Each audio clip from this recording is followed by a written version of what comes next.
नेताओं की बातें बस बातें ही रह जाती हैं, अभ्यर्थियों की किस्मत फाइलों में दब जाती हैं। नेताओं की बातें बस बातें ही रह जाती हैं, अभ्यर्थियों की किस्मत फाइलों में दब जाती हैं। वादों के पुलंदे से हम क्या करेंगे, ना परीक्षा है पक्की, ना तारीखें निकल पाती हैं। आजकल बिहार की राजनीति में नाक का सवाल बड़ा अहम हो गया है। नाक यानी इज्जत की बात। लेकिन अफसोस बीपीएससी के अभ्यर्थियों की समस्याएं इस नाक की लड़ाई में कहीं हवा हवाई हो गई हैं। प्रशांत किशोर, तेजस्वी यादव और पप्पू यादव जैसे नेता इस मुद्दे पर आमने सामने हैं, मगर ऐसा लगता है जैसे उनकी लड़ाई अभ्यर्थियों के हक के लिए नहीं बल्कि अपनी अपनी नाक बचाने के लिए है।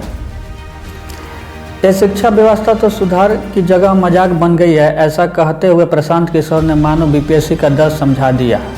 लेकिन उनके हर एक भाषण के पीछे वही नीति छुपी रहती है कि ये मुद्दा उनकी राजनीतिक यात्रा का ईंधन बन जाए। तेजस्वी यादव ने भी मुद्दा उठाया, लेकिन ऐसा लगा जैसा उनका मकसद ज़्यादा दहाड़ना और कम समाधान देना था।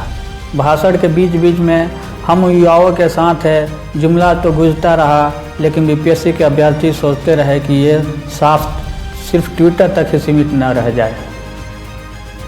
अब आते हैं पप्पू यादव, जो हमेशा से खुद को जनता का मसीहा कहते हैं। उन्होंने तो सीधे धरना दे दिया, लेकिन उनकी बातों में इतना नाटकीय रस था कि अभ्यर्थियों को लगने लगा कि उनकी समस्या सुलझे या ना सुलझे, मगर कैमरे का एंगल सही आना चाहिए।